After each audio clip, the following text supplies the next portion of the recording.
Hi പ്രിയമുള്ള സുഹൃത്തുക്കളെ, ഇന്ന് സോഷ്യൽ മീഡിയയിൽ നിറഞ്ഞു നിൽക്കുന്നത് വിഷു മാത്രമല്ല, ഒരു ഉണ്ണിക്കണ്ണന്റെ കണി മാത്രമല്ല, മറിച്ച് കണ്ണന്റെ ചിത്രം വരച്ച് ശ്രദ്ധേയയായ ജസ്ന സലീം എന്ന സ്ത്രീയുടെ വിലങ്ങുവെച്ച ചിത്രങ്ങളും ഹൈക്കോടതി വിധി ലംഘിച്ചതിനെ തുടർന്ന് ഒളിവിൽ പോയതും ജാമ്യം ലഭിക്കാത്തതുമായിട്ടുള്ള ഒട്ടുമിക്ക വസ്തുതകളുമാണ്.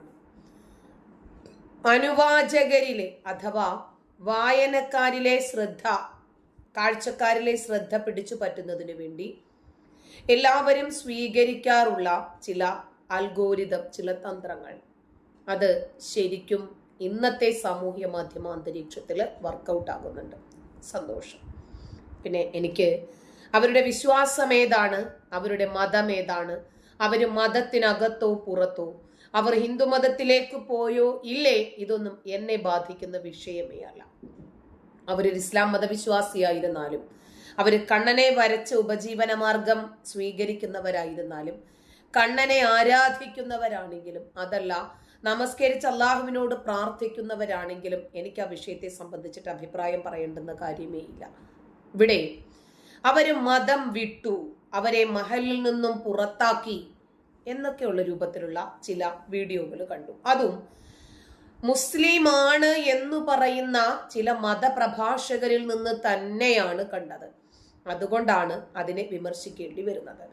അല്ല, ഉസ്താദുമാരെല്ലാം 100% ഹലാലിൽ ഹലാലായി തന്നെ ജീവിക്കുന്നത് കൊണ്ടും അടിമുതൽ മുടി വരെ അടിമുടി പറിച്ചിട്ട ഗുരുവായൂരിലെ പാരഡൈസ് ഉടമ ഉൾപ്പെടെയുള്ള ആളുകൾ മതത്തെ അങ്ങനെ തന്നെ അനുധാവനം ചെയ്യുന്നവരായതുകൊണ്ടും അതൊന്നും ഞമ്മന്റെ ആളുകൾക്ക് വസ്തുതകളായിരിക്കില്ല, വിഷയമായിരിക്കില്ല. ശരി, ഇരിക്കട്ടെ. അല്ല, മഹലിൽ നിന്ന് പുറത്താക്കി കഴിഞ്ഞാൽ ഇന്ത്യ മഹാരാജ്യത്തിന് പുറത്താണ് എന്നെങ്ങാനും അഭിപ്രായമുണ്ടോ? അല്ല, ചില ആളുകള് അത് വല്ലാതെ കൊണ്ടുപിടിച്ച് കൊണ്ട് നടക്കുന്നത് കൊണ്ട് ചോദിച്ചതാ. മഹലിൽ നിന്നും പുറത്തായി കഴിഞ്ഞാൽ പിന്നെ ഇന്ത്യ മഹാരാജ്യത്ത് ജീവിക്കാൻ പറ്റില്ലേ? ഹൈക്കോടതി വിധി ലംഘിച്ചു, അത് കോടതി നിയമം, അതുമായി ബന്ധപ്പെട്ട ആളുകൾ, അതിന് വേണ്ടുന്ന നടപടികൾ എന്താണ്, അതൊക്കെ അവർ സ്വീകരിക്കും. അതിനൊക്കെയുള്ള അറിവും വിവരവും അവഗാഹവും പാണ്ഡിത്യവും ഒക്കെ അവർക്കുണ്ട് എന്ന് തന്നെയാണ് ഞാൻ മനസ്സിലാക്കുന്നത്. അത് നമ്മളെ ബാധിക്കുന്ന വിഷയമല്ല. നമ്മളെ ബാധിക്കുന്ന പ്രധാനപ്പെട്ട വിഷയം അവര് മതത്തിനകത്തോ പുറത്തോ, അതും നമ്മളെ ബാധിക്കില്ല. പള്ളി കമ്മിറ്റിയിൽ നിന്നും പുറത്താക്കി കഴിഞ്ഞാൽ, മഹലിൽ നിന്നും പുറത്താക്കി കഴിഞ്ഞാൽ എന്താണ് പ്രശ്നം? മഹലിനകത്തായാൽ എന്താണ് പ്രശ്നം? പള്ളിക്കാട്ടിലെ മണ്ണിൽ ലയിച്ചാൽ എന്തെങ്കിലും പ്രത്യേകമായിട്ടുള്ള സ്വർഗം അവർക്ക് ലഭിക്കുമോ? അവര് ഇന്നലെ ഇട്ട ഒരു വീഡിയോ നിങ്ങളിൽ എത്ര പേര് കണ്ടിട്ടുണ്ട്, ശ്രദ്ധിച്ചിട്ടുണ്ട് എന്ന് എനിക്കറിയില്ല. അവര് കൃത്യമായിട്ട് അവരുടെ നിലപാട് പറഞ്ഞിട്ടുണ്ട്. അവർ ഹൈന്ദവ മതം സ്വീകരിക്കാൻ പോലും തയ്യാറാണ്, ഇസ്ലാം മതം ഉപേക്ഷിക്കാൻ തയ്യാറാണ്.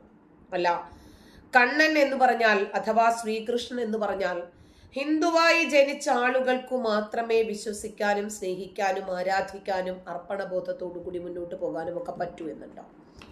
അവര് കണ്ണനെ അത്ര കണ്ട് വിശ്വസിക്കുന്നെങ്കിൽ, സ്നേഹിക്കുന്നെങ്കിൽ, ആരാധിക്കുന്നെങ്കിൽ ആർക്കാണ് അതിനകത്ത് തെറ്റു പറയാൻ സാധിക്കുക? അതിനും സ്വാതന്ത്ര്യമുള്ള ഒരു രാജ്യത്താണ് നമ്മൾ ജീവിക്കുന്നത്. ഞാൻ മുമ്പ് ജസ്നയെ അനുകൂലിച്ചിട്ടുണ്ട്, പിന്നീട് ജസ്നയെ വിമർശിച്ചിട്ടുണ്ട്.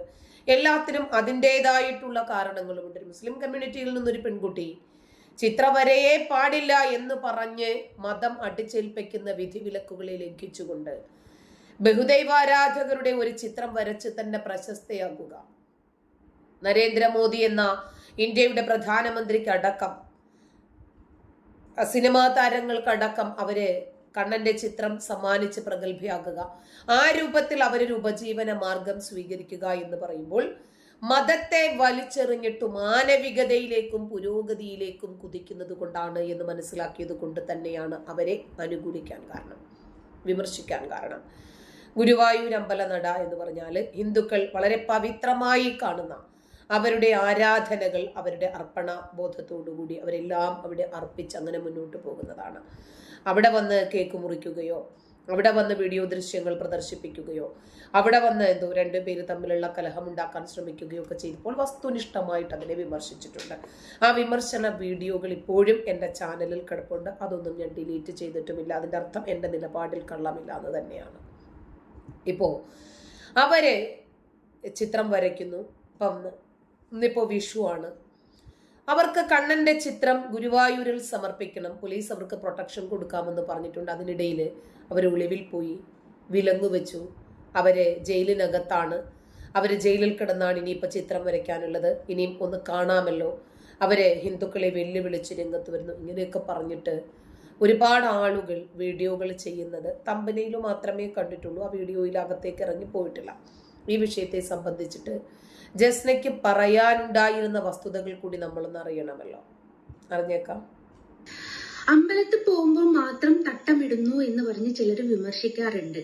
ഞാൻ ഇന്ന് തൊട്ട് അമ്പലത്തിൽ പോകുമ്പോൾ തട്ടമിടുന്നില്ല, കൂടെ ഒരു പൊട്ട് കുത്താനാണ് തീരുമാനിച്ചത്. ഇനി നിങ്ങൾ എങ്ങനെ വിമർശിക്കും? ഞാൻ ഇതുവരെ ആയിട്ട് ഏതെങ്കിലും അമ്പലത്തിന്റെ മുമ്പിൽ വെച്ചിട്ട് മറ്റുള്ള ദൈവങ്ങളെയോ മറ്റുള്ള ആചാരങ്ങളെയോ പുകഴ്ത്തി പറഞ്ഞിട്ടുണ്ടോ?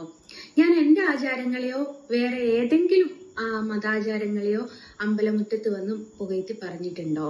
അങ്ങനത്തെ ഒരു കാര്യവും ഞാൻ ചെയ്തിട്ടില്ലല്ലോ. ഞാൻ അവിടെ വന്ന് എന്റെ കർമ്മങ്ങൾ എന്താണോ ചെയ്ത് തിരിച്ചു പോരാറല്ലേ പതിവ്. ഒരു ദൈവത്തെയും തരം താഴ്ത്താനും ഒരു ദൈവത്തെയും പുകഴ്ത്തി പറയാനും ഞാൻ ആ ഇടം ഉപയോഗിക്കാറേ ഇല്ല. പിന്നെ എങ്ങനെയാ ഞാൻ മത തീവ്രവാദിയായത്? ഞാൻ ഒരാളോടും പറഞ്ഞിട്ടില്ല അമ്പലത്തെ കുറ്റം പറയണമെന്നോ അല്ലെ ദൈവങ്ങളെ കുറ്റം പറയണമെന്നോ ഒന്നും ഞാൻ പറഞ്ഞിട്ടില്ല. പിന്നീട് ഞാൻ മത തീവ്രവാദിയായി. അതെന്താണെന്ന് എനിക്ക് അറിഞ്ഞൂടാ. ഏതായാലും ഇനി അമ്പലത്തിൽ പോകുന്ന സമയത്ത് ചോദിക്കട്ടെ, ഇരുമ്പ് നിക്കറിട്ട് സ്വന്തം ശരീരത്തിൽ സ്ഫോടക വസ്തുക്കളുമായി പൊട്ടിത്തെറിക്കുന്ന ആളുകളെ കുറിച്ച് നിങ്ങൾ ആരെങ്കിലും വീഡിയോകൾ ചെയ്യാറുണ്ടോ? ഇല്ല. മദ്രസകളിൽ പീഡിപ്പിക്കപ്പെട്ടു പിഞ്ചുബാല്യങ്ങൾ തകർന്ന മാനസിക നില പോലും തകരാറിലായ പൈതലുകളെ സംബന്ധിച്ച് നിങ്ങൾ വീഡിയോ ചെയ്യാറുണ്ടോ? എതിർക്കാറുണ്ടോ? വിമർശിക്കാറുണ്ടോ? ഇല്ല. ആ കാപാലികരായ കാമഭ്രാന്തന്മാരെ നിങ്ങൾ എതിർക്കാറുണ്ടോ? ഇല്ല. അവരെ പള്ളി കമ്മിറ്റിയിൽ നിന്നും പുറത്താക്കാൻ നിങ്ങൾ മുന്നോട്ട് വരാറുണ്ടോ? ഇല്ല. ഏത് നവോത്ഥാനത്തെ കുറിച്ചിട്ടാണ് നിങ്ങൾ ഈ സംസാരിക്കുന്നത്? കരിപ്പൂർ വിമാനത്താവളത്തിൽ ഇപ്പോ വഖഫ് ഭേദഗതി ബില്ലുമായി ബന്ധപ്പെട്ട് ഉയർന്ന ചിത്രങ്ങൾ മത തീവ്രവാദികളുടേതായിരുന്നു, ഹമാസ് ഭീകരരുടേതായിരുന്നു. നിങ്ങൾ എതിർത്തോ? ഇല്ല. അതിനെ എതിർക്കാൻ നിങ്ങൾക്ക് കഴിയില്ല. അജ്മൽ കസബിന് വേണ്ടിയും യഹ്യാ സിൻവാറിന് വേണ്ടിയും ഹമാസ് ഭീകരന്മാരായിട്ടുള്ള ഇസ്മായിൽ ഹനിയയ്ക്കൊക്കെ വേണ്ടിയിട്ട് മയ്യത്ത് നമസ്കരിക്കുകയും അവരുടെ രക്തത്തിന് പകരം ചോദിക്കണമെന്ന് പറഞ്ഞ് ഇവിടെ പ്രതിഷേധം നടന്നപ്പോഴും നിങ്ങൾക്ക് മിണ്ടാട്ടം മുട്ടിയിരുന്നോ? പോപ്പുലർ ഫ്രണ്ടും SDPIയും രംഗത്തിറങ്ങി. അവര് ഹർത്താലുകൾ നടത്തി പൊതുനിരത്തുകൾ അടിച്ച് തകർത്ത് ജനജീവിതം സ്തംഭിപ്പിച്ചപ്പോൾ നിങ്ങൾ എതിർത്തിരുന്നോ? ജനാധിപത്യ രാജ്യത്തിന് സമാന്തരമായി ഒരു മതാധിപത്യം സ്ഥാപിക്കുന്നതിന് വേണ്ടി ഖലീഫ കുപ്പായം തയ്ച്ചുവെച്ച MK ഫൈസി 62 കോടി രൂപയുടെ തട്ടിപ്പും വെട്ടിപ്പും നടത്തി വിദേശ ഫണ്ടുകൾ സ്വീകരിച്ചപ്പോൾ നിങ്ങൾ സംസാരിച്ചിരുന്നോ? അല്ല, നിങ്ങളുടെ നവോത്ഥാനം എപ്പോഴും 2ഉം 3ഉം ഒക്കെ തരത്തിലായതുകൊണ്ട് മാത്രമാണ് അതിനെക്കുറിച്ച് സംസാരിക്കേണ്ടി വരുന്നത്. അപ്പോ ഒരു പെണ്ണ് കണ്ണന്റെ ചിത്രം വരച്ചൊരു ഉപജീവനം സ്വീകരിക്കുമ്പോൾ നിങ്ങൾ എന്തിനാ കുരുക്കൾ പൊട്ടുന്നത്? അതിന്റെ ആവശ്യം എന്താണ്?